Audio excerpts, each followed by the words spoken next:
አሰላሙ አለይኩም ወራህመቱላሂ ወበረካቱ። እንደውም የሌላ እምነት ተከታይ ሰላም እንዴት ናችሁ? ወዳችሁ ማከብራችሁ ስለምታበረታቱኝ ጀዛከላ ኸይር ጀዛ። ዛሬ ደግሞ በጣም የሚያሳፍር የሚከብድ ቪዲዮ ነው ይዤላችሁ የመጣሁት። ያው ምን እንደምላችሁ አላቅምና ሀገራችን የራሷ ችግር አላነሰም፣ እንደገና ሌላ ችግር። እነዚህ ግብረ ሰዶማዊ ደግሞ አሁን በአደባባይ ላይ አስለን መንግስት የለውም ሀገራችን መንግስት አልባ ናት እና ያው በአደባባይ እንግዲህ የኢትዮጵያን ባንዲራ ይዘው እኔ እንጃ ቃሉም ይከብዳል በጣም እና ያው እንዳያችሁት ነው። በጣም ነው የሚያሳፍረው። አገራቸው ወዴት እየሄደች እንደሆነች አላቅም። በማንኛውም እምነት አይፈቀድም። ምድር ላይ እየተከሰተ ያለው የመሬት መንቀጥቀጥ፣ የንፋሱ፣ የዝናቡ ይሄ ሁሉ የወንጀላችን ነገር ነው። የሰው ልጅ ወንጀሉ ምን ያህል እንደበዛ ማሳያ ነው። እርግጥ ነው ወደኛ ወደ ኢትዮጵያ ብዙ ነገር ላናይ እንችላለን። ግን ብዙ ትልቅ ሀገራቶች በእሳት ነደድ ብዙ በአላህ ቁጣ እየተሰቃዩ ናቸው ያሉት። ይሄ ሁሉ ምንድነው? በሚሰሩት አላህን በሚያስቆጣ ስራ ነው። በጣም በሚያስጠላ ነገር እና ብዙን ጊዜ እኛ ስለማናይ እንደዚህ አይነት ነገር በቋንቋም በምንም አብዛኞቻችን ስለማናቅ አይ ድራማ ነው የምንለውና ድሮ ላይ ነበር። አሁን ላይ ምንም ድራማ የለም። ሁሉም የምናየው ነገር እውነት ነው።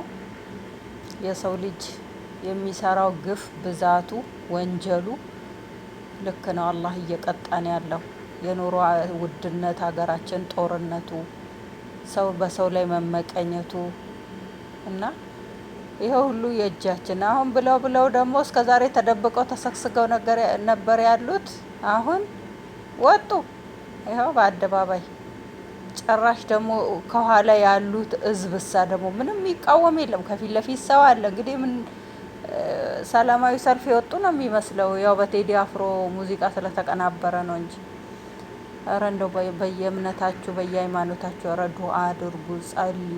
ወላሂ እኛስ እርግጥ ነው ሰላም ያለው አገር ልንኖር እንችላለን፣ ቀለል ባለ ነገር ልንኖር እንችላለን።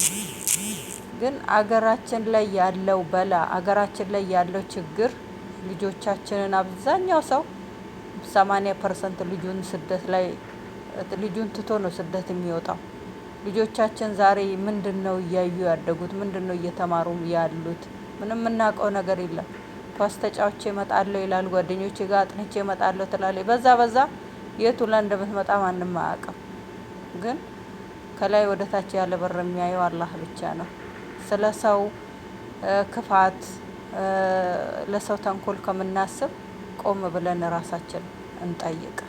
ወላሂ ለራሳችን፣ ለቤተሰቦቻችን፣ ለሀገራችን ዱአ እናድርግ። የራሳችን ብዙ ጉድ ብዙ ዙሩፍ ነው ያለብን እና የኛ ምላስ ነው ይሄንን ጉድ እያመጣ ያለው እና እነዚህንም ደግሞ አላህ እንዲያነሳልን፣ እንደዚህ አይነቶችን ደግሞ አላህ ከምድረ ገጽ እንዲያጠፋልን።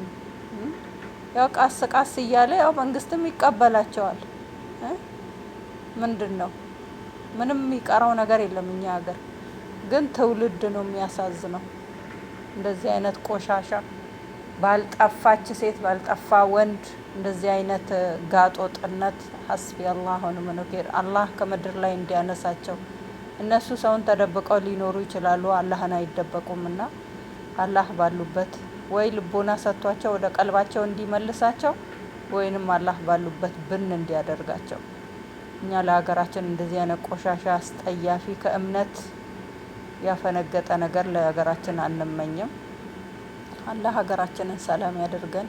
የኑሮ ውድነት፣ የጦርነቱ፣ ሰው በዘረኝነት መባላቱ እሱ ራሱ ለሀገራችን ብዙ ደህንነት ብዙ ስቃይ ነው ያተረፈላት። ምንም የጠቀመን ነገር የለም። ብለው ደግሞ አሜሪካን ላይ ይባስ ብሎ ባንዲራ ተሰጥቷቸው መብት ተሰጥቷቸው ፍቃድ ተሰጥቷቸው ራሱን የቻለ አገር ተሰጥቷቸው ቤተክርስቲያን ሁሉ ነገር ተመቻችቶላቸው እየኖሩ ናቸው። ማንም ሰው ወደ እነሱ መቀላቀል ይችላል። ፈቅዶላቸዋል መንግስታቸው። በነጻነት እየኖሩ ነው። አላህ ግን ዛሬ አሜሪካ ላይ ምንድነው አላህ እያደረገ ያለው? ምን በላ ነው እያወረደባት ያለው? ባለፈው አሁን የዛሬ 2 ዓመት ነው የዛሬ አመት እንዳለ ነው ቤተክርስቲያናቸው እነሱ ያሉበት አካባቢ ነው አላህ በእሳተ ነደድ እንደው አመድ ያደረገላቸው ማለት ነው። አላህን የሚያስቆጣ ሽማግሌ ወንድ ሽማግሌ ሲጋባ አሮጊት ለአሮጊት ስትጋባ ሴቶች ወጣት ወንድ እራ እኔ እንጃ የእንስሳ ተግባር እየተገበሩ እንዴት ነው አላህ ዝም የሚላቸው? ለነሱ የተጣለ በላ ነው እኛን እየተረፈ ያለው።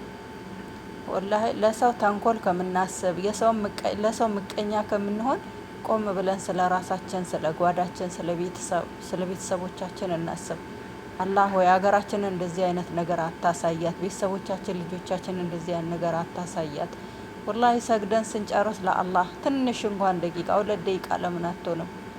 አላህ አይታወቅም። የዱዓ በር ክፍት ሆኖ የማን ዱዓ ሙስተጃባ እንደሚሆን ስለማይታወቅ ዱዓ አድርጉ። ወላሂ ዱዓ ያስፈልጋታል ሀገራችን ማለት ነው። አላህ እንዲያነሳቸው ወላሂ እንደተደበቁ አላህ እዛው እንዲያጠፋቸው። እንደዚህ አይነት ነገር ወደ ገሃድ ሀገራችን ላይ እንዳይመጣም እንዳይወጣም አላህ ያዘልን። አላህ እሱ ራህመቱ ሰፊ ነው፣ የሚሳነው ነገር የለም። ወዳችሁ